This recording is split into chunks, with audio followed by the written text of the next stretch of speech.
వెళ్ళొస్తామ్మా. మామయ్య ఒక 10 నిమిషాలు లంచ్ బాక్స్ కట్టిస్తాను. వద్దమ్మా, వెళ్తాను. ఆగండి మామయ్య. ఇదిగోండి మామయ్య. అత్తయ్య చనిపోయిన దగ్గర నుంచి ఇంటి బరువు బాధ్యతలైన నువ్వే మోస్తున్నావు కదమ్మా. అయ్యో మామయ్య, ఏ రోజైతే అత్తమ్మ చనిపోయారో పనులన్నీ నా బాధ్యతగా అనుకున్నాను గానీ బరువుల కాదు మామయ్య. మీరు అవేం ఆలోచించకండి. సరే, ఉంటానమ్మా. మామయ్య, మీరు మీ బట్టలను ఎందుకు ఉతుకుతున్నారు? నేను ఉన్నాను కదా, ఇంకొకసారి ఇలాంటివన్నీ చేయకండి. అలా కాదమ్మా, ఇప్పటికే చాలా పనులు చేస్తున్నావు. నేను ఇబ్బంది పెట్టడం దేనికని. అయ్యో మామయ్య, నేను మీ కోడల్ని కాదు కూతుర్ని. ఇంకొకసారి ఇలాంటివన్నీ చేయకండి. ఇదిగోండి.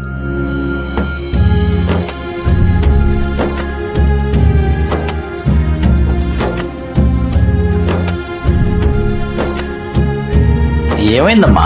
జ్వరం వస్తుంది మామయ్య. మరి ఎందుకు ఈ పనులను చేయడం? రేపు చేసుకోవచ్చుగా.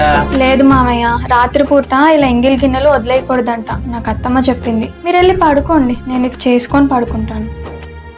ఒక ఇంట్లో అత్తగారు లేనప్పుడు తన స్థానాన్ని బాధ్యతగా నిర్వర్తించే కోడలు దొరకడం ఆ ఇంటి అదృష్టం. Download ShareChat.